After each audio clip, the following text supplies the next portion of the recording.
aho gukira cyabaye mukajye mushima Imana uko byemeye. Ntabwo bizigera byemera ngo ushime, nta na rimwe umuntu ashima bitaremera. Ibi nemera ntazashima. Uganya horaganya azarinda apfaganya, nushima azashima arinda apfa. Ubwo niko bimeze. Nugushima Imana bitaremera. Iyo ushimye Imana bitaremera, uwahaye Imana umwenda, yumvira imwe umwenda wo kubagirira neza. Yumva igize umwenda bita morale, ni dete morale, umwenda morale. Iravuga ati ikintu cyana amatara. Narebye kuri gahunda sanga turacyumva izindi ndirimbo, ariko hagati nyine kagomba kubamo no kumva ubuhamya bwabo twakoranye umurimo. Dukwiye gukuraho icyitegererezo. Kuva ku munsi wa mbere ntabwo twabanye, ndabona ko cyumwera hari niba nibuka neza, ntabwo nari ntateraniye hano. Hari ahandi hantu mfite indi mirimo njya nkora, tari hano Rubavu gusa, tari hano Gisenyi. Ubwo rero nagiye nkurikirana uko iterane cyagenze, kandi cyarasengewe, cyariteguwe. Niyo mpamvu mwese muri hano. Mbere yuko tusangira ijambo ry'Imana rifitanye isano n'igikorwa turimo, turaza gusoma ijambo rifitanye isano n'indirimbo korali Impuhwe bagira, uvuga ngo ibyatubayeho, byatubereye inzira itugeza mu mugambi w'Imana.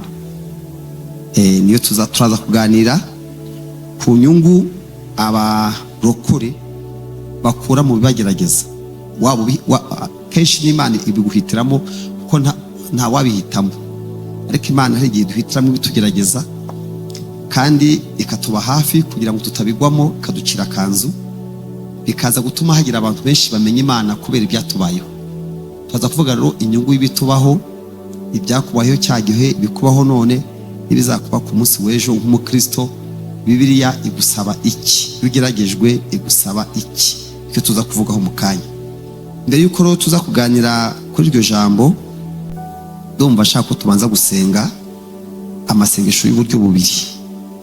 Isengesho rya mbere tugiye gusengeramo ni isengesho ry'uko abantu mwese muri hano, ari abaraha n'abandi bari kure yacu badukurikiranye mu bundi buryo, tukwiye kutaza mu giterane nk'abaje kureba umukino w'umupira w'amaguru cyangwa se ibindi birori, ahubwo turi hano turi n'abakandida bo kuzajya mu ijuru. Kubera ko nibyo batubwiye, bishoje batubwira abantu bakoreye Imana nubwo bashuje urugendo rwabo. None mwibaze rero, uje muri kino giterane ukumva amakuru angana gutya, hanyuma ukazajya ikuzimu warateranye waraje, byaba biteye agahinda, bibabaje. Bambaza tuse nidusenga harabiki? Nidusenga birahindura iyo destination, aho hantu turaza gusengera iherezo ryacu. Muri byavuze ngo n'umwipfa ryanjye Yesu uzambe bugufi, urupfu nirunsinda uzamara iki? Ubwoba, kuko umubiri wanjye uzabora uveho, nyamara nzakubona mu maso mukiza. Mwari muzi ko ejo hazaza aho umuntu ahategura none? Mwari muzi ko umuntu w'Imana wabanye n'Imana neza adashobora kuva muri ubu buzima atabizi? Gute Imana yakubwira bya bintu by'utubwira yakubwiye, wazajya kuva muri iyi si ukahava umeze nk'itungo. Hari uwigeze avuga bati, hari uvuze ngo abantu ngo c'était ngo donc ngo baramubaze ngo navuga definition y'umuntu, aravuga ngo c'est un animal pensant, ngo umuntu ngo ni inyamaswa itekereza. Niko yavuze. Baramubaza ati umuntu ni igiki? Undi baramubwira ati, numva ari Blaise Pascal, ni umugabo wavumbuye imibare, niba hari ntibeshye, w'umufilozofi.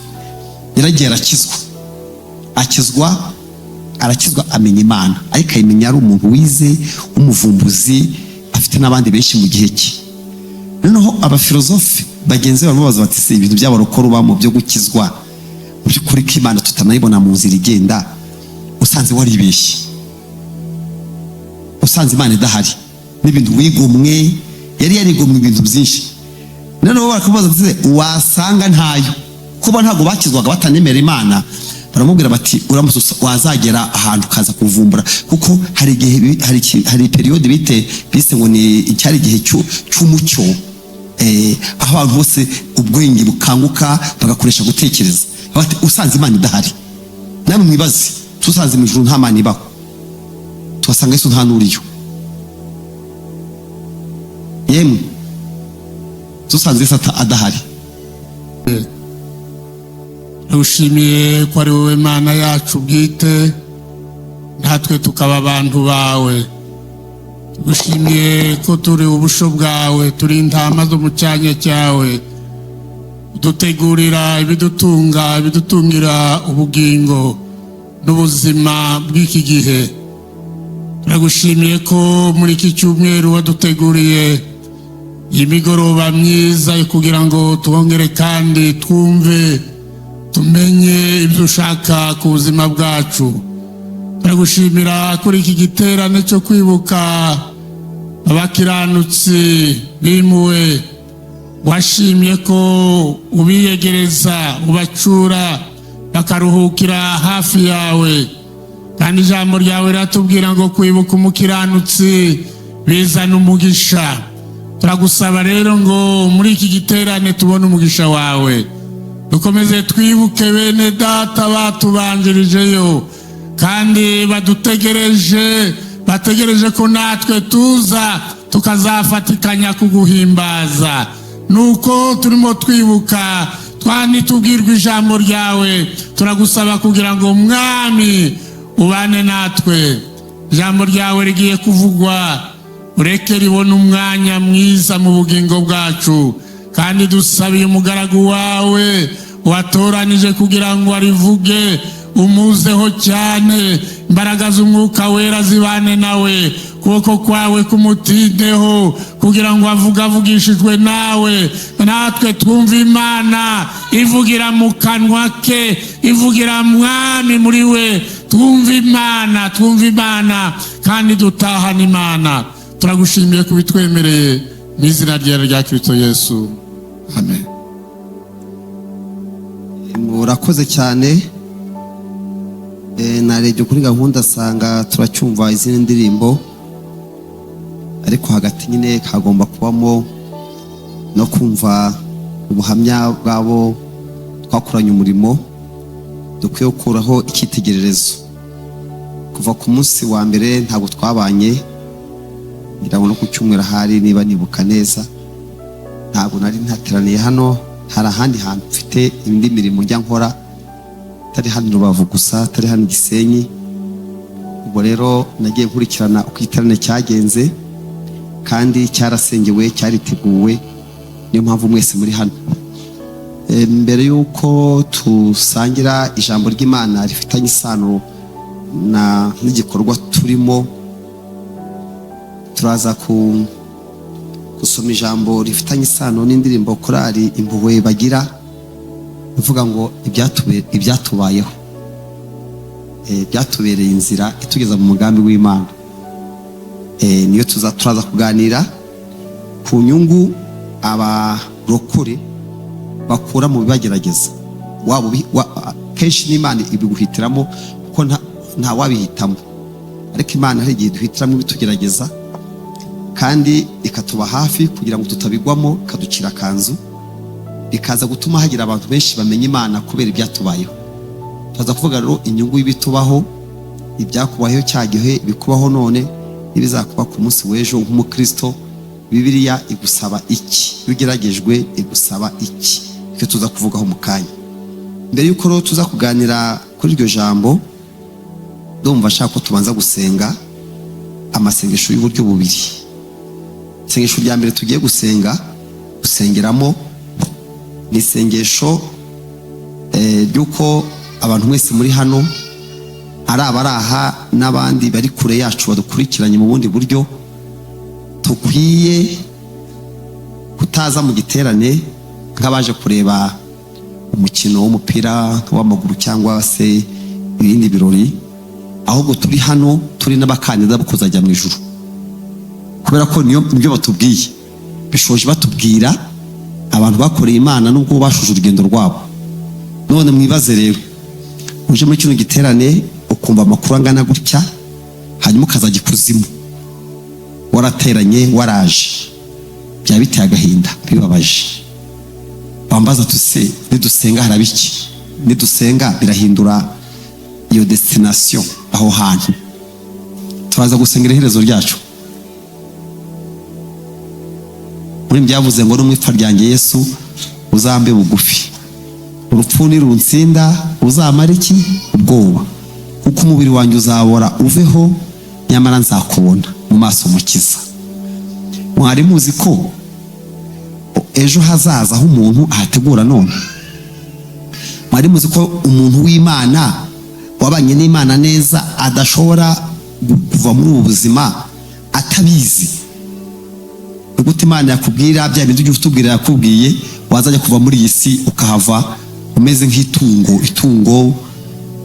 Hari uwigeze avuga bati, hari uvuze ngo abantu ngo c'était ngo baramubaze ngo navuga definition y'umuntu, aravuga ngo c'est un animal pensant, ngo umuntu ngo ni inyamaswa itekereza. Niko yavuze. Bamubwira ati umuntu ni igiki? Undi baramubwira ati, numva ari Blaise Pascal, ni umugabo wavumbuye imibare niba hari ntibeshye, w'umufilozofi. Yaragiye arakizwa amenya Imana, ariko ayimenya ari umuntu wize w'umuvumbuzi, afite n'abandi benshi mu gihe cye. Noneho abafilozofi bagenzi baramubaza bati, se ibintu by'abarokore ubamo byo gukizwa, mu by'ukuri ko Imana tutanayibona mu nzira igenda, usanze waribeshye, usanze Imana idahari, n'ibintu wigomwe, yari yarigomwe ibintu byinshi. Noneho bakamubaza bati, wasanga ntayo, kuba ntabwo bakizwaga batanemera Imana. Baramubwira bati, uramutse wazagera ahantu kaza kuvumbura, kuko hari igihe hari periode bise ngo ni icyari igihe cy'umucyo, aho abantu bose ubwenge bukanguka bagakoresha gutekereza. Bati, usanze Imana idahari, namwe mwibaze, tusanze mu ijuru nta Mana ibaho, tugasanga Yesu nta n'uriyo, yemwe tusanze Yesu adahari, uzi uko bishatse kuvuga? Bivuze ngo Yesu udafite none, no mu ijuru ntawe uzasangayo. Yesu twumva, Imana mutabana, Imana utazi none, ntabwo uzajya kwiyumvira mu ijuru. Muri ibyo yavuze ngo umukiza wacu ashobora kutunezeza hehe? Mu isi inaha, ukabana n'Imana uri ino. Uwo muntu kamuka icyo yasubije, uwo mufilozofi yaravuze ngo birashoboka. Nashaka kuvuga isuzu yatanze, yavuze ngo birashoboka ko nshobora gusanga kuko nkuko uvuze gasanga nta nihari, ariko aravuga ngo niyo nasanga nta nibaho, naba narabayeho mu isi neza. Ati ukuntu naba narabayeho, narabayeho neza, sanze ijuru ntaribaho, narabayeho neza. Ariko ahindukira mugenzi we, atumva ibyago ufite rero. Ibaze nk'ubu ugiye ukerensa Imana ukazasanga irahari, waravuga ko udashaka kuyumvira no kuyubaha, wagira ingorane ukazasanga Imana irahari, wazajya he? Bamubwire rero, ngo witeganyirize, tubane n'Imana muri iyi si, tuyubahe. Ibyo kuvuga ngo nidupfa ntituzayibona, nta ngaruka bizatugiraho byo kuba twarubashye Imana. Yari mashaka kubwiriza umufilozofe, umva n'abantu batekereza cyane. Niyo mpamvu nababwiye ngo kuba twaje muri amateraniro ufite uri umunyabyaha, ukatangira ukamara amasaha ane, waje saa 10, saa 10 ikagera, n'ebyiri zikagera, saa madore zirarenga iminota 5, ukanye turataha mu masaa 2 ahari, ugataha uko waje umeze, wari ukuri ibyaha ku manywa, ejo ukabiraramo n'ubundi, dutinze no gutanga usubireyo, ejo ukongera ukabyuka, twakwihorera twakubira ngo nta kibazo, ngo waje kureba indirimbo. Imana yazatubaza ubugingo bwawe. Impamvu mbere yuko tugira ibindi tuvuga, numvise hari umugabo migeze mwakira kare, umushumba wacu yavuze ngo reka twakire Imana iri hagati muri twe. Uburyo bakira Imana rero, barayibwira ngo tubabarire ibyaha, nibwo buryo bwonyine bakira Imana. Imana rero mbese wayihiki? Yaravuze ngo umutima uciye bugufi ushenjaguritse ntabwo nzawirengagiza. Ngiye gusaba rero umuntu uba afite ikibazo mu bugingo, mbere yo kusangira na Yesu ijambo ry'Imana, n'abajya kurya barakaraba, ubanza ukarabi, ubone kurya ijambo ry'Imana, wabanje kubwira Imana ukuri. kandi ukeneye ko wasoma Bibiliya kugira ngo wihane. Ukeneye kubwiza Imana kuruta ngende umunyabyaha. Niba utazi ibyaha waba sinze aho waraturutse, ariko ibyaha birazwi n'abana baba babizi. Hari ibyaha bihanwa n'amategeko, hari ibyaha abandi batazi batanaguhanira ko iri mu mutima wawe, ariko imbere y'Imana ireba byose. Bashaka gusengera umuntu wumva akeneye ko tumusengera kugira ngo kino giterane tukivanemo umunyago, tukivanemo abandi bakizwa n'abazakorera Imana, kandi unavuge ngo ndakijijwe nzakomeza gukizwa, gahunda no kujya mu ijuru. Ndashaka ko dusengera uwo muntu. Haruhane ngo tumusengere, kuko wasanga kino giterane ari cyawe. Imana izi ubwenge, ishobora gukoresha ibintu byose muri kubona, ikararika abantu bose, iri gushaka umuntu umwe. Umuntu umwe. Kare hari umuntu nakiriye, numva ubuhamya bwe buranejeje. Ni umwana wakijijwe afite imyaka 16. Yakijijwe n'abandi bana bangana. Iwabo nta iby'agakira ntabwo byabaga mu rugo rwabo. No kubera ko yarabaye umujene, ari umukoye n'umukobwa, abona undi mukobwa w'umurokore akajya mujyana mu biterane by'abarokore. Nta by'abarokore biwabo akajya mujyanayo. Kobwa ati rero turi muri vacances tugiye mu biterane by'abarokore. Wa mukobwa aza gukizwa. Akijijwe yuzura umwuka wera, aho batezwamo. Ageze iwabo urugo rwose rwakira Yesu. Nahuye rero na nyina w'uwo mukobwa.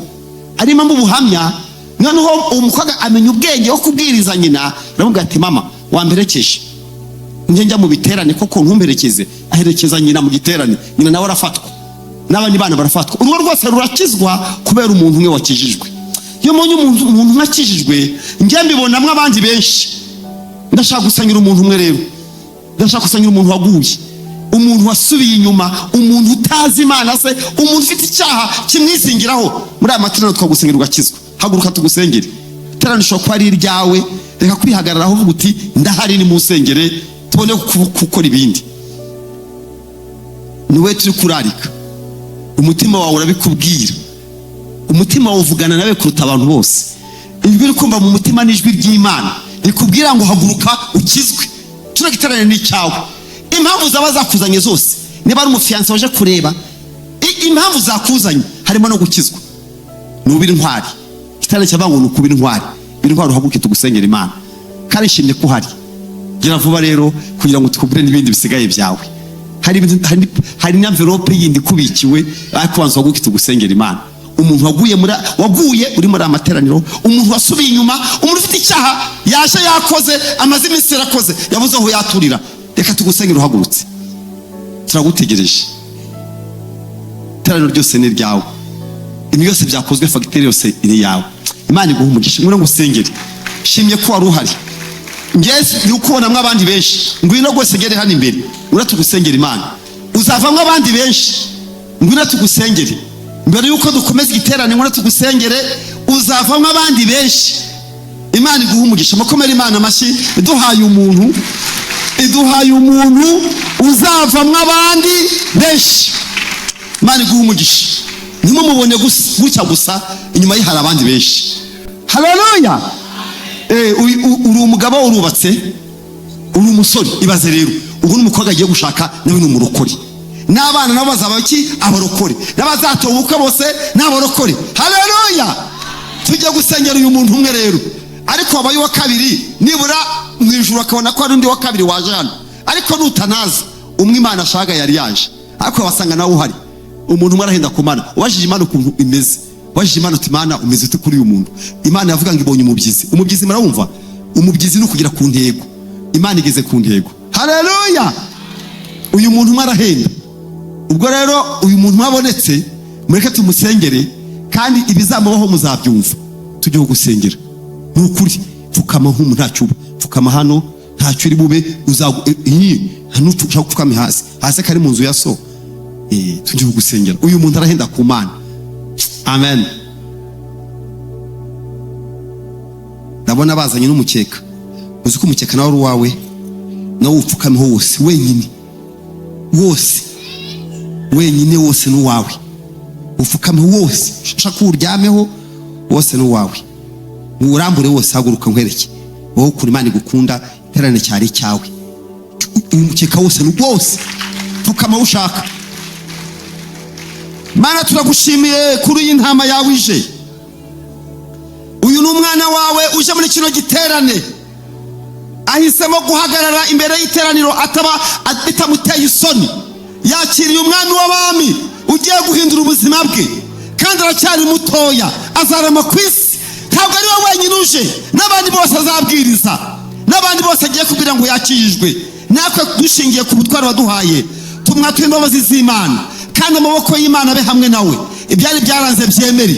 Ubwo atagize isoni zo guhamya, nawe ntugire isoni zo kumugirira neza. Abantu bose batangazwe nuko akijijwe, maze bavuge ngo ni ukuri tubonye Imana muri uyu musore. Tugushimiye ko umubabariye kandi umushyize mu bana bawe mu izina rya Yesu, amen. Imana iguhe umugisha cyane, urakoze cyane. Umukeka wose wari uwawe. Wari warabatijwe se? Ubwo rero wari waraguye, ubwo urahagurutse. Imana iguhe umugisha. Ndagira ngo abasigaye mwese rero dusengere igihe tuzapfira. Mahaguruke. Muraseka se? Korari impuhwe yagiye yari izi ko izagaruka. Musengere umunsi wo gupfa, umunsi wo kuvuka urawuzi, ariko umunsi uzava ino ntabwo uwuzi. Niba uzarwara, niba uzasinzira ukahita ukomerezayo, ariko uzapfa. Kamabwire rero, niba ari umunsi ukomeye, ni umunsi uzatandukana n'uyu mubiri wawe. Uzaba umeze uti? Uze mu bihe byiza, uzajya mu ijuru se? Uzaba warayutongana, usinzire uvuze induru? Ese uzishyura amadeni y'abandi? Umwuka wera azakubwira ngo si gukoza urutonde rw'abo wambuye? Ese abantu mufitanye amakimbirane uzabasaba imbabazi? Bizagenda bite? Kamabwire, biravuga ngo iyo baza kuba abanyabwenge baba baritaye kuki? Mana, turi imbere yawe muri iteraniro. Amakuru dufite atagirwaho impaka nuko tuzapfa. Cyo ntabwo gihinduka. Pawulo yavuze ngo abazabakiriho nabo bazahindurwa, ariko ntabwo uyu muntu w'inyuma ari uzajya mu ijuru, hazajyayo umuntu w'imbere. Niyo mpamvu duhagaze hano nk'abamaze kumva ubutumwa bw'abantu badukuwemo bagiye mu rugendo. Bari biteguye nk'abandi baririmbyi, batanga itike kimwe n'abandi, bambara inifomu, bitegura ibyo bazakora mu rugendo, n'abari gukinamo imikino, ariko ntibagerayo. Bivuze ko twese twavuganye igihe ko duhurira hano i Gisenyi, twanavuganye tuza mu isi, ariko umwe azagenda ukwe, undi agenda ukwe. Niyo mpamvu dusengeye iherezo ryacu. Iherezo ryo ntirizabura kuza. Niba ari ukurwara, niba ari ugusinzira, niba ari impanda, ibyo bizaba. Dusengeye umunsi buri wese muri twebwe azava muri uyu mubiri, umwuka musohokamo, nabyo birasengerwa. Mana, wowe udapfa, wowe ntujya upfa, wowe ntuhunikira, wowe ntusinzira, uri kureba muri aya materaniro ukabona abazagenda vuba, abazabanziriza abandi, ukabona n'abazatinda. Niyo mpamvu tutakwiyumanganya ngo mu isi tuhite mu ijuru. Turi abagenzi n'abimukira, tuhanyura twigendera, ariko dusengeye iherezo ryacu rizaba iry'abakiranutsi. Umunsi umuntu wese uri hano azataha, bazavugewe ibigwi bye, bashima Imana. Dusabye umwuka wera ngo ajye abwira abagenzi yuko bera bazataha, adukumuze mu ijuru, adukumuze gusanganira abacu. Isi turayifuza, hari n'ibyifuzo byinshi dufite, ariko uyu mwanya dusengera iherezo ryacu. Urakoze Mana kubyumvise mu izina rya Yesu Kristo, amen. Imana ibahe umugisha. Dusengeye umunsi tuzataha. Njye n'abandi n'abantu basengera igihe bazataha. Byokuru byara data yarambwiye ati nta muntu yarabimbwiye ati ningende Imana izabimbwira. Nabonye abantu bataha babizi. Nabonye umuntu ujya gukaraba, Imana imubwiye ngo nagenda yoga agiye gutaha. Njye nabonye umuntu ujya koga aragenda aroga. Njye nabanye n'umuntu aragenda aroga, yamubwiye ati tugiye gutaha, aragenda aroga, arisiga, arambara, araryama, arasinzira, ntiyagaruka. Nabonye abantu bataha batyo. Cyangwa ukazapfa nk'umukiranutsi, ukazafuta atera amaguru utavuze induru. Uzi ko n'umuntu agiye mu kinyaga asakuza bakamenya ibyo yizera ibyo ari byo. N'abaganga bazi byinshi. Imana izaguhe kuzasoza neza urugendo. Tutagiye mu ijuru twaba twararuhiye ubusa. Ibyo tubamo byose twaba twarataye igihe cyacu. Ariko uzajya usenga ubwira Imana ngo Mana, mu gihe nzava muri iyi si uzave gusiga ubuhamya bwiza mu bana banjye, mu muryango wanjye, mu bo dukorana. Uzasige ubutumwa butuma abandi bakizwa, kandi muri mwega harimo abazagenda vuba. N'abandi hari n'abagiye uyu munsi noneho, maze hari n'abazagenda ejo bakomeje kugenda. Muri byavuze ngo yakuye ngo abagezeho baragwiriye, ngo abandi bari hehe? None se nushaka ko tujyanayo wihane. Ndacyasenga, ngiye gusenga indi sengesho. Ntacyo amasengesho ntacyo batwara. Ngiye gusenga nindangiza nibwo njya mu ijambo ry'Imana. Mbere yuko ndashaka gusengera umuntu uri muri amateraniro ufite ikibazo yatewe n'umuntu, ikibazo uterwa n'undi muntu, kandi murahari. Hari umuntu uri hano wicaye hano afite undi muntu muhangayikishije. Nidusenga tukagusengera nawe ukavuga, turafata uwo muntu ufitanye ikibazo, Imana yitambikemo hagati y'ikemuke. Cyo ngiye gusengera. Tujye unuvuga ngo ibintu umuntu ufite ikibazo n'undi muntu, niba ari umugabo wawe, niba ari umugore wawe, niba ari abana bawe, niba ari umuturanyi, tugiye gusengera umuntu ufite ikibazo n'undi muntu, uhangayikishijwe n'undi muntu. Kandi ibyo nkubwira biraza kuba. Njye uhagaze hano mbere yuko usengera kamaze nguhe ishimwe rindeba, ariko rigambiriye kugusengera. Maze ukwezi sengeye abantu babiri, ndabasengera ibyo nsenze biraba kuri abo bantu babiri. Abo bantu babiri banyakaga uburenganzira bwanjye. Uburenganzira bwanjye ni ukuvuga ngo ibintu byanjye, ibyo nemerewe, baza bakoresheje imbaraga bafite, bakoresheje imbaraga bafite n'icyo bari cyo naho bakora nuko biyumva. Barangije bumva bandenganya. Ndangije mfata uwa mbere jya kumurega ku Mana. Naramureze, ndamurega, numva ndamureze pe, numva ndamureze mbitana, naramureze, numva muri nge hajwi rivuga ngo amena, uramureze. Numva ndamureze, kandi murega ahantu atabasha kuvayo, urakumhohotera. Naramureze, numva ndamureze. Maze kumurega ndamurega, nanabwiye madamu ntumvuye kurega umuntu, kandi ibyo namureze byarabaye. Imana isoma urubanza rurarangira, nuko kamvugi wa kabiri we namureze ntarashira icyumweru, nawe yanyetse uburenganzira bwanjye. Ndashaka bikubwiriye ngo ngusengere, ndashaka gusengera.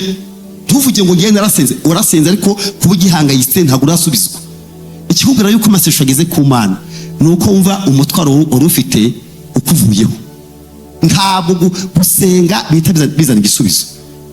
Ko muje kandi ntaravuga, ubwo urahitamo guhagarara muri hangana. Ndashaka gusenga, kandi ibyo masengera birabaho. Niba ari mwebwe ndashaka kubasengera, ntabwo nigeze mpamagara abantu, ariko abantu buriya bafite impamvu. Ndashaka gusengera umuntu ukurenganya, umuntu ukugendaho, umuntu ukwirukaho, ntawe utageze, ntawe utabwiye, byaranze. Muri aya materaniro ni itangazo ndi gutanga, ikibazo cye kirarangira muri aya materaniro kuri uyu mugoroba. Ngiye kwabwira umuntu wandenganyije, namusengeye ejo bundi. Uwo wandenganyije we ni umuzungu, n'abazungu Imana imva, ni umuzungu utavanze. Namusengeye, niyo mpamvu numvise mpatwa kugusengera, kuko Imana iri kunyumva muri iyi minsi. Muri iyi minsi isengesho nsenga riri gukora. Nabwiye Imana iri sengesho ko riri gukora koko migenzi ndi. Ngiye mu iteraniro ry'Igisenyi, sinsengera uyu muntu, naba mbibye. Ibintu byanjye biri gukora muri iyi minsi. Umuntu kamubwira ko umuntu yampohoteye. Njyewe nagiye kwiga mu Burayi, njyayo amafaranga nta buruse mfite, kwiga mu Burayi. Amafaranga nishyuye miliyoni 50, miliyoni 50 z'amanyarwanda. Ubwo harimo amatike, harimo ibiryo, harimo byose. Umuntu yiyemeza kuzanyima diplome, ko aranyanga. Umuzungu aranyanga, yanyanze kuva ku munsi wa mbere. Yarandege mbona aranyanze. Diplome nkijyana yo muri kaminuza, ngiye nize muri kaminuza y'u Rwanda. Ngezeyo arayanga, aravuga ati ngi ntago mujya mwiga mwebwe. Ansubiza kwiga ngo abanza arebe kuko mfite ubwenge ngo bwuzuye kurwe n'ingana n'abazungu. Ni umwaka wose kandi awishyurira. Mbabaye ndasenga ndawurangiza. Murangije ndatsinda, ndatangira mbona kujyana n'abazungu tuya kwigana. Ubwo nabundi nabaje kwiga kugira ngo babanze barebe ko ubwenge bwanjye ngo bwangana n'ubw'abazungu. Birangira bungana, niganye nabo. ndiga mbonye diplome antumaho uwo ntiyantumye habishaka, ariko diregiteri wanjye wamposoye aravuga ati wambaje Emmanuel rwose aha yemerewe kurangiza. Bantuma bazana umutayira arampima ubandodera ikanzu yo kuzambara, kuko ho ikanzu urayijyana aba ari yawe. Tanga amafaranga y'ikanzu, ibintu byose ndabirangiza. Umunsi wa graduation mu Rukongeyo hari impamvu zitanzurutseho mu Rukongeyo. Noneho ndabaza rero mumpe diplome yanjye, uyohereze n'indege cyangwa icyo mu iposta ingereho. Arambwira ati uwo muntu udashaka kumana diplome nayikoreye narangije, banyemereye batangaje ko ndi umwe mu barangije. Abaye bagiye bararangiza diplome, arambwira ngo bazayempa mu kwezi kwa 7. Ukwezi kwa 7 kunguku niko yanditse. Kugeze mubwiye ngo ayimpa, arambwira ngo uransakurisa, urantesha umutwe, murega ku bandi bazungu. Bamurezeho sanga abazungu burya ni abantu bamwe ntibagira amatiku. Baramubwira data we aravuga ati ntayo nzaguha. Yiyemeza gutamba diplome. Nishyuriye miliyoni 50 z'u Rwanda. Nariwe n'inzara nabaye nabi. Ndebye nsanga uretse kumurega ku bana ntabwo nzamushobora. Naramureze nukuri, namuregeye hano Gisenyi, sinagiye kuri. Naravuze ngo ntazongera gusinzira ndi imbere y'Imana. Navuze ngo ibitotsi byenda bifashe ntazongera. Navuze ngo yarambwiye ngo ampaye umwaka, ibaza ko diploma akayirika, ampa umwaka nyamba n'itariki. Ndavuga ngo ntuzongera kuryama ngo uri bitotsi, ni woga ntago icyo rizakuvaho, nurya ntago uzahaga, ni wambara ntago uzaberwa. Namubwiye mvushije amahoro kugeza igihe uzafata icyemezo ukampa diplome yanjye ndi imbere y'Imana ishobora byose. Amen. Yari yampaye umwaka wose kandi andenganya, ambohotera yanga uburenganzira bwanjye. Maze kumusengera icyumweru nticyashize, ararya ntiyahaga, araryama ntiyasinzira, afata icyemezo. Uyu munsi yanyandikiye arambwira ngo wambaje Emmanuel, ngo ndakubwira ko diplome yawe yabonetse, tuma umuntu aza kuyifata. Yari kuba andi hejuru, ndashaka rero ko mbasengera. Njya yanjye Imana irayumva. Ngiye gusengera bano bantu, ni ukuri ngiye gusengera, ndashaka kubasengera. Yari yampaye umwaka, ariko nabigaruye njya mu mwuka, mu isi y'umwuka, mpamagara uburenganzira bwanjye. Nawe hari uburenganzira, umuntu ushaka umva afite ikintu ashaka ko dusengera. Kino giterane kirimo imbaraga zo gukiza umuntu, kirimo imbaraga zikiza indwara, kirimo imbaraga ziburana urubanza rwawe, kirimo imbaraga ziguha uburenganzira bwawe, kirimo imbaraga zizana abana bawe bakuvuyeho, kirimo imbaraga zizana abaguye, kirimo imbaraga zirema ibidahari, imbaraga zizura ibyapfuye. Harimo imbaraga z'Imana ahantu. Ndashaka kwabwira ko Imana iteze amatwi kandi irumva. Njyewe mfite Imana yumva, Imana yanjye yanyumvise, Imana yanjye yamburaniye, Imana yagiyeho ntagomba kugera. Umuntu wafashe ibyanjye Imana bimwaka arabirekura. Ndashaka gusengera mu izina rya Yesu. Muri aya materaniro harimo Imana. Kino giterane kirimo ubuhamya, hari ubuhamya Imana ishaka kurema. Bitekerezaho gusa, tegura ikintu ugiye kuvuga, kandi numara kumva amahoro aje utangira ushime. Igisubizo kigiye kuza, aka kanya utarataha uraza kumva amarira, agahinda, umutwaro wari ufite ukuvuye ku mugongo ntabwo ugiye kumera uko waje umeze. Hari n'amakuru uza kumenya ugeze mu rugo, hari n'ibyo Imana ikoreye hano hantu. Ubwo uyigiriye icyizere ukaba wemeye kwibwiza ukuri, hari icyo Imana ikoze. Numvise ntakomeza ibindi ntagusengeye. Iri teraniro ni iryawe. Wowe kureba abandi baraha, nukuri abandi ntago baje. Fata ko waje wenyine, fata ko uri kumwe n'Imana muri babiri, abandi bareke. Hari uwavuze ngo singe sina data niye njyenyine. Ifata nkaho uri hano n'Imana mwenyine, abandi bihorere. Irebe ibintu bitemera, reba ibintu abantu bazinze n'abapfuye bakazinga ibyawe, nabyo tugerayo. Ibyo mwita za karande bikugendaho waravutse, ugasanga nyoko aragukurikirana kandi twaramushyinguye, cyangwa se ugasanga hari abantu bapfuye, ugasanga inzozi mbi, ukarara n'abadayimoni bagucunaguza. Mu izina rya Yesu, kino giterane nyemerera, tangira usenge, nimutangire mukore komande, tumiza ikintu cyawe ushaka. Iyi Imana iri muri aya materaniro, ni Imana irema ibidahari, ni Imana izura ibyapfuye, ni Imana yiyemera ivuga ngo nta cyayinaniye, ni Imana ireba imisozi ikimuka itabizi, Imana ireba inyanja igatanga inzira, Imana yatumye Yorodani amazi ya ruguru y'epfo amazi aratandukana, Imana yirika Yeriko ntawe uyikozaho. Niyo Mana turi gusenga, niyo Mana mwaje kureba, niyo muri kuririmbira. Iyi Mana muririmbira ni ya yindi yayiritse Yeriko ntawe bavuganye. Yeriko yaraguye n'ukuri, Yeriko yaraguye. Iyi niyo Mana twaje gushaka, nta yindi, si murumuna wayo, niyo imanura amanu igatanga ibiryo ibikuye mu ijuru yabitetse. Niyo Mana iri muri amateraniro, niyo Mana turi kuririmba, niyo Mana turi kuvuga. Ni Imana izura Lazaro amaze iminsi ine mu mva, yazura ubuzima bwawe, yagukiza indwara kuri uyu mugoroba. Iyo ni muganga, ni Imana ivura indwara zananiranye, ni Imana ivura indwara zananiranye. Nta miti utanyweye, ntawe utageze, ariko uyu mugoroba ya Mana ivura, ya yindi yagiye ku gitendezi Betisayida igategeka umuntu ngo naguruke agende, niyo ngiyo. Ntabwo yashaje, ntabwo nyibeshyera, ntabwo mbeshyera Imana. Iyo Mana ya yindi mujya muririmba niyo iri muri amateraniro. Imana izawutaha, izi utabwira umugabo wawe, utabwira umugore wawe, utabwira abavandimwe bawe ibibazo byo mu ibanga. Iyo Mana itamena ibanga, itaducyurira, tatwishima hejuru, itwita abana bayo nubwo tutabikwiriye. Niyo Mana nimuyibwire, niyo Mana twaje kureba, niyo Mana bari kuvuga. Ndumva Imana muri amateraniro, ndumva ukora kw'Imana muri iteraniro. Ndabona Imana iri kumwe natwe kandi itenze amatwi ngo uyibwire cya kibazo, uyibwire za ngorane, uyu muntu kugendaho, izi nduru, ibyo byagiye, hari ibintu byakuyobeye, hari ibyabaye amuyobera. Imana irabizi. Iyo ndwara urwaye ku rutonde rw'izi Imana ivura, iyo ndwara yawe iriho, icyo kibazo cyawe kiri mu by'Imana ikora. Ibyo Imana ijya gukorera isanzwe ibikora, ntabwo ibyiga, ni inyembaraga. Umutwaro utwara abatwara.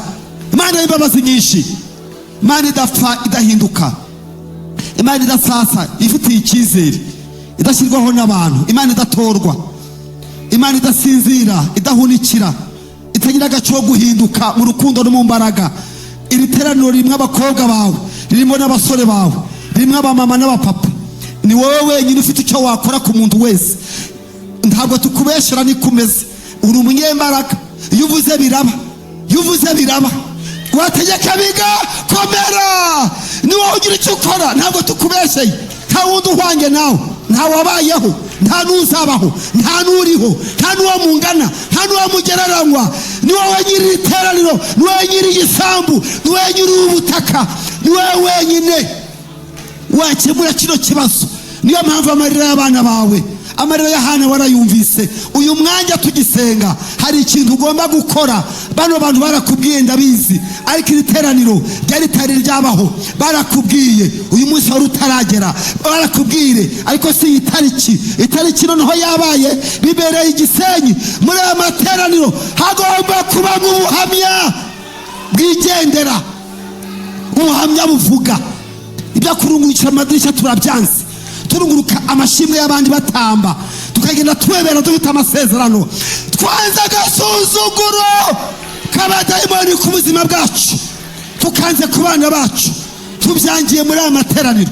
Duhamagaye Imana y'imbaraga itabura uko ibigenza, kuko Imana kugukoreho. Iyo ndwara yabananiranye, iyo ndwara itumva muganga, iyo ndwara itumva umuti, wayita ibitegano, wayita ibyo mu kirere, mu izina rya Yesu turirukana umwijima mu buzima bwawe. Iyo mbeho, iyo ndwara, ibwo buribwe turananiza amarembo y'ikuzimu mu izina rya Yesu. Dusengeye ibyifuzo Mana, wowe utabura uko ubigenza, uri intwari. Wasenga yasenga wowe, tukomeye amashyi menshi mu izina rya Yesu. Ugira neza, amena. Imana irekuye ibyawe, hari ibintu Imana igukoreye kandi wishimire. Utangira ushima Imana ikoze ikintu ku buzima bwawe. Ntabwo Satani akomeza kutuyurwara adukanye uko yishakiye. Dufite Imana itagihinduka, Imana idakoze isoni niyo waduhamagaye, Imana yiyemera, Imana ifiteho imbaraga. Imana itagisaza nk'uko ba papa basaza. Imana itagenda ivangirwaye mu mugongo, itagenda yunamirije. Imana itambara indorerwamo ngo irebe abantu. Ntabwo ibasha kwambara rinete ngo ibashe gusoma. Ntabwo yambara indorerwamo ngo isome. Reka ntabwo ibasha kwambara indorerwamo ngo isome. Ntabwo Imana ivuga ngo inyuguti ziri kuzibona neza. Ntabwo Imana igwara amatwi ngo nibayibwira ngo ivuge ngo ntiyabyumvise ngo basubiremo. Tutaravuga amagambo ibizi biri mu mitima yacu.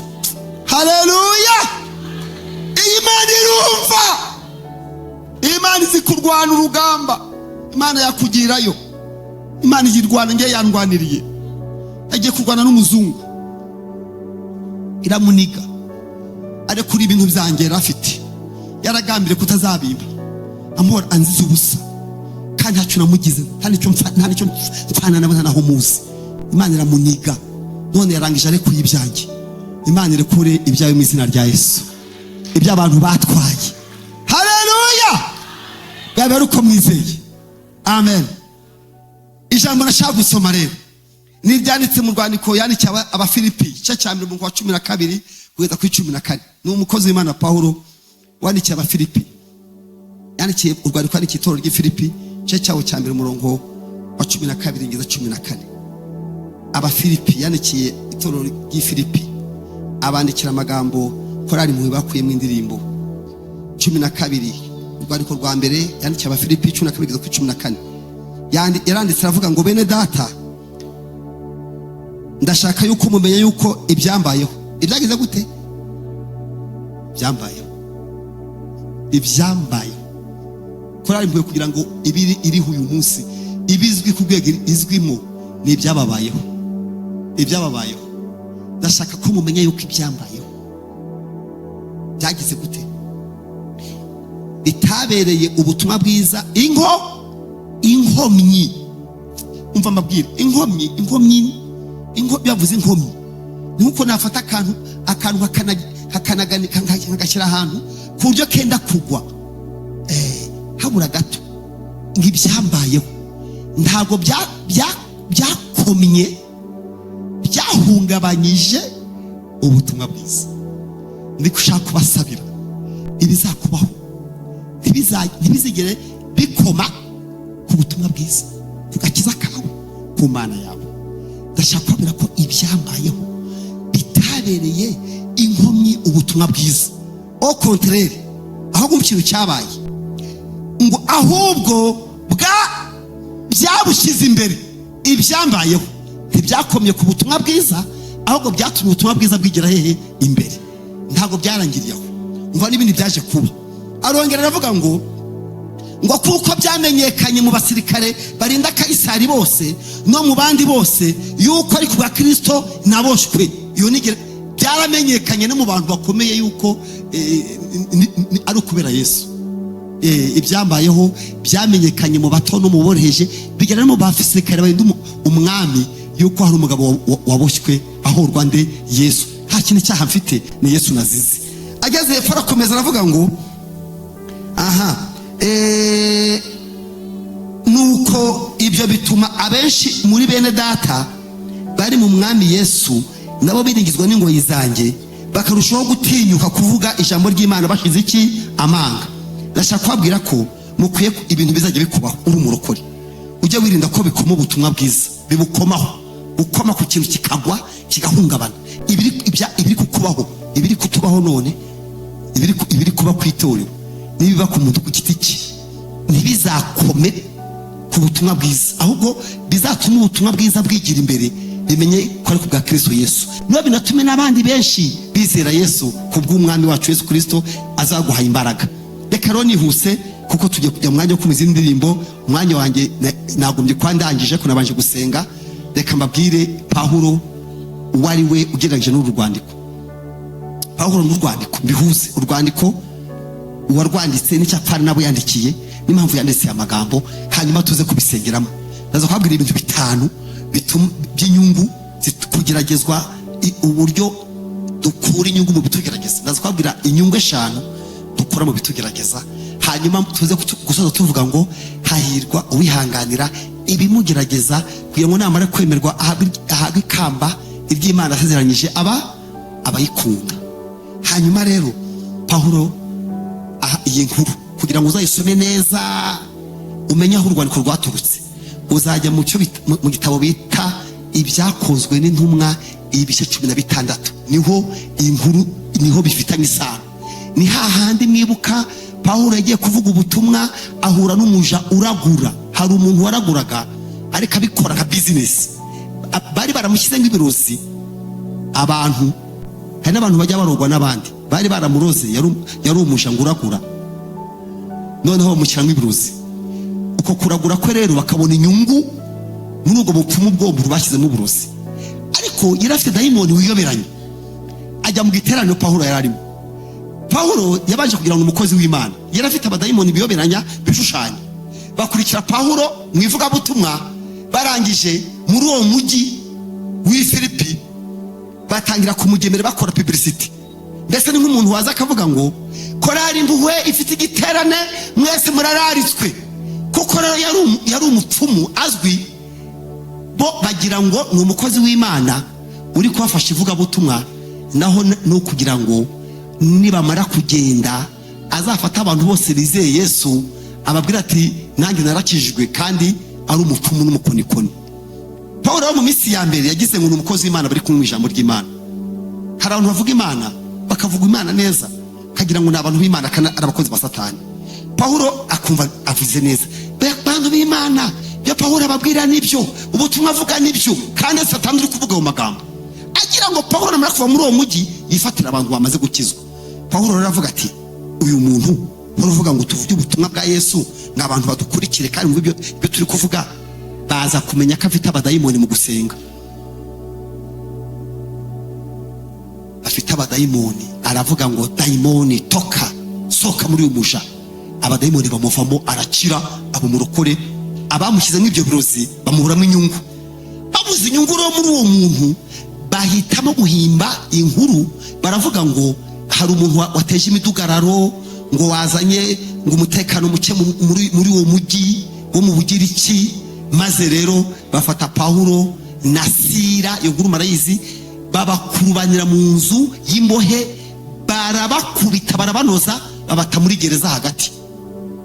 Bamaze kubatamo rero, ubwo nyine abari bamaze gukizwa, cyari cyumuro cy'amateraniro, abari bamaze gukizwa bayoberwa ibibaye. Ese umuntu watubwirizaga akaba afunze, baramufunga. Pawulo ageze mu nzu y'imbohe na Silasi, bari baramaze kumenya ko ibintu bitubayeho biba ku muntu w'Imana bitari icyaha, ahubwo tubibyaza umusaruro. Abaza mugenzi we Sila ati Sila, harya tuvuge ngo iki? Twaje tuje kuvuga ubutumwa, abantu benshi bakijwe muri uyu mujyi, twirukanye abadayimoni muri uwo mukonikoni, none bashebuja baratugambaniye muri leta ya Roma, badushyize muri gereza. Baririmbira Imana kamabwire. Mukajye mushima Imana ari uko byemeye. Ntabwo bizigera byemera ngo ushime. Nta na rimwe umuntu udashima bitaremera. Nibi nemera ntazashima. Uganya horaganya azarinda apfaganya, n'ushima azashima arinda apfa. Bwe niko bimeze. Nugushima Imana bitaremera. Baravuga bati reka twibwire ko Imana ari nziza. Bavugira muri gereza, babakubise, babashuzaguriha imyenda, ntibariye, bafite inguma, bababoshye, babashyizeho n'ingeri. Baririmbira Imana muri gereza, barayishima, bararirimba, baravuga ngo Uhoraho mpora ntangazwa cyane n'ibyaremwe n'ibiganza byawe. Inyenyeri no guhinda kw'inkuba byerekana ububasha bwawe. Mwami Imana ndakuririmbira, uri nkuru. Mwami Imana ndakuririmbira, uri nkuru, uri nkuru. Imana irumirwa. ugasanga umuntu ari kuririmba bushye, bari babaziritse amaguru, barabakubise amaraso avirirana, hasigaye umunwa wonyine baririmba baboshye. Baririmbiye Imana, birayinanira kwiyumanganya kubona umuntu uboshywe, ubaye nabi, ubabajwe, aririmba amaboko aziritse. Ntiyarepese, ntiyariye, bamushyiragureho imyenda, aravirirana, ariko baravuga ati nubwo bimeze gutyo uri Imana. Mujye mushima Imana bitaremera. Ntuzarindire yuko ibintu byemera ngo mushime, kuko no mu bitugerageza iducira iki? Akanzu, kugira ngo bitaduhitana. Niyo mpamvu baririmbiye Imana, birayinanira kwiyumanganya, ibwira marayika ati marayika we, ati manuka bangoze ku mutima we. Bandirimbiye bameze nabi, ninjye ndumva mani mw'umwenda. Iyo ushimye Imana bitaremera, uwahaye Imana umwenda, yumva irimo umwenda wo kubagirira neza, yumva igize umwenda bita morale, ni dete morale, umwenda morale. Iravuga ati genda ucana amatara. Bacana amatara avuye mu ijuru, bashanye amatara araka. Amaze kwaka ngo maze inzu yose ihinda umushyitsi, inzugi zirakinguka, habaho umutingito. Tamburema nk'iyabaye Gisenyi, ibaho hantu honyine habaye tamburema. Uwo mutingito uba muri iyo nzu gusa. Maze umurinzi wa gereza avuga ati karabaye, naryamye none bagiye. Afata ingota ngo yice. Pawulo avuga ati urapfa wiyicira iki? Twese turahari. Habaye ikize? Ati Imana yacu. Haleluya. Imana yacu irakomeye cyane, ikora imirimo ikagaragara, singibigirwamana bitavuga n'ibyumve. Imana yacu irakomeye, Imana yacu irakomeye cyane, ikora imirimo ikagaragara, singibigirwamana bitavuga ntibyumve. Imana yacu irakomeye. Aravuga ngo nubwo nabafunze nsanze muri abatware, nabafunze muri nk'ingegera, none nsanze muri iki? Abatware. None batware ngire ndi? Baramubwiye bati ugahunda urakizwa n'umugore wawe n'abana bawe, nawe uhabwe ibi bintu twahawe. Ngo abafungura muri gereza, arangije aragenda abomora inguma, abaha imiti, arabagaburira, baramubwiriza, barababatiza iryo joro, barabatije n'umuryango we. Mu gitondo baje, noneho rero abayobozi bari batanze amategeko yo gufunga Paulo na Silasi, baravuga ati nimubasohore mu nzu ya gereza. Bati nanjye nakijijwe. Ati byarangiye, haje imitingito, ibibaye mu nzu, amatara araka. Ba bantu ntabwo ari abantu basanzwe, ni abantu b'iki? B'Imana. Noneho baravuga, Paulo aravuga ati uretse ko mwabonye nishisha bugufi, mugende n'Umuroma. Paulo afite nationalite yo kuba ari Umuroma akaba n'Umuyuda, kandi Abaroma ntibabafungaga, ntibanakubitwaga. Paulo aravuga ati rero ninda bakanekanye ibyangombwa ko ndi Umuroma, sirira kubitwa wenyine, kandi twajyanye mu butumwa, reka tubabarane n'ubundi twazanye mu murimo, nikuremo inkona zirye wenyine. Ntabwo Umuroma yakubitwaga, afunguye azanye aho abika ibyangombwa. Bati ngende Umuroma. Batayiwe ati ko tugowe uri Umuroma? Ati ndiwe. Kuki wariye inkoni se ukabyemera? Ati ni ku bwa Kristo Yesu. Haleluya. Yavuze ngo singira ati kindi keretse Yesu Kristo wazutse. Bati uri Umuroma ukarya inkoni? Ati naziriye kugira ngo Yesu yamamazwe. Barababwira ati noneho rero tujye kugusaba uduhe imbabazi, va muri uyu mujyi ushaka ahandi ujya, bitaza kumenyekana ko Umuroma yakubiswe. Barahava baragenda n'abajya ahandi. Abantu babyajwe ubutumwa uwo munsi, abantu bakijijwe bavuye muri urwo rugo, babatije iryo joro, n'abandi bashizwe mu giterane, nibo bamaze kubona Pawulo agiye, bariyegeranya bava mu itorero ryitwa itorero ry'iki? Ry'Ifilipi, rivuye mu mibabaro no mu nkoni zande za Pawulo. Burya mujye mwihangana. Iyo umuntu yihanganye, hari abandi bantu babaho kubera kwihangana kwawe. Umuntu utihangana biragora ko agira umuntu muzima umukomokaho. Abantu bihangana bakomeza abantu benshi.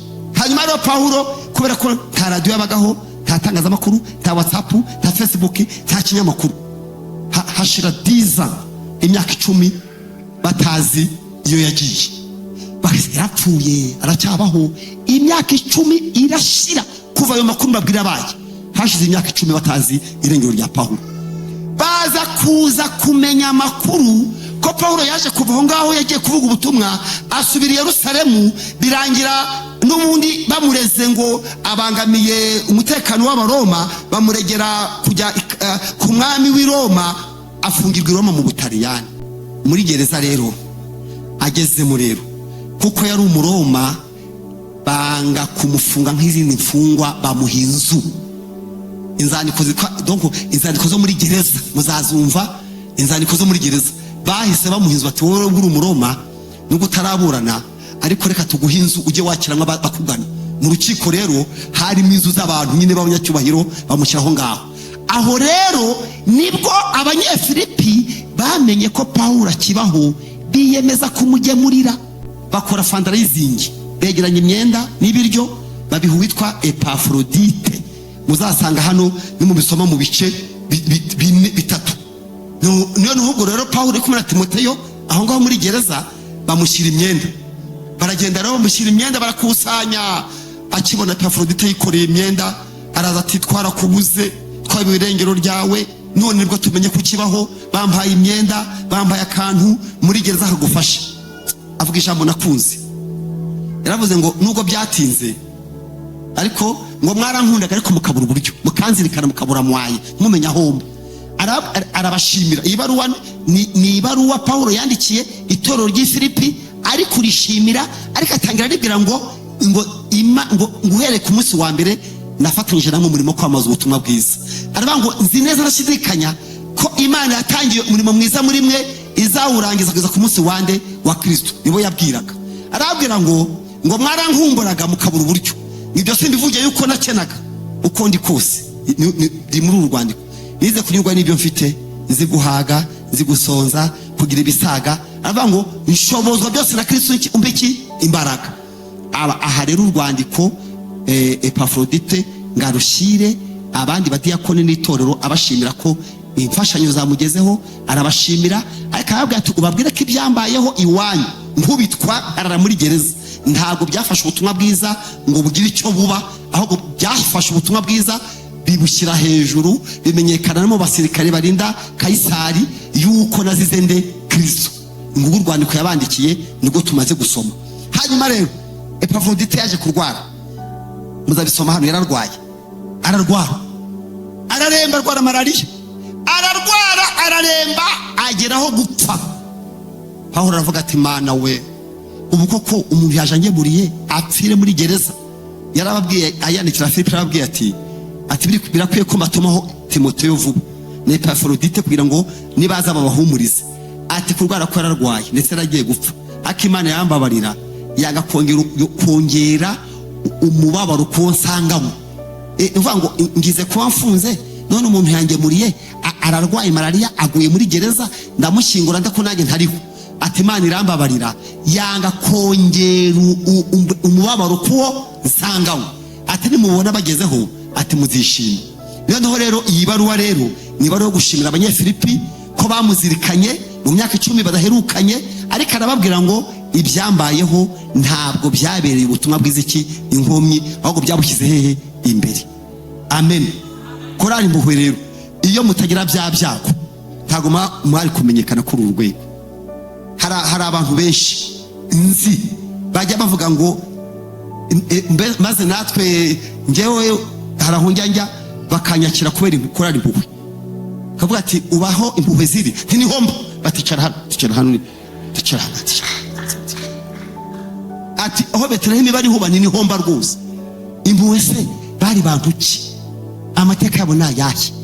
Ariho kugira ngo Imana ibakuze, muzabaza amateka y'ibyababayeho nyuma ya rwa rugendo, nyuma y'umubabaro, nyuma yo kubura abavandimwe. Nibwo Korari Impuhwe yagiyemo abantu benshi. Mwabonye abari muri urwo rugendo ni bake, abagiyemo ni benshi. Iramamazwa, Imana ifata uwo mubabaro iwuvanamo ivugabutumwa. Haleluya. N'igiterane impamvu cyabaye ni ibyago byabaye. Impamvu turi hano nyine ni ibyatubayeho.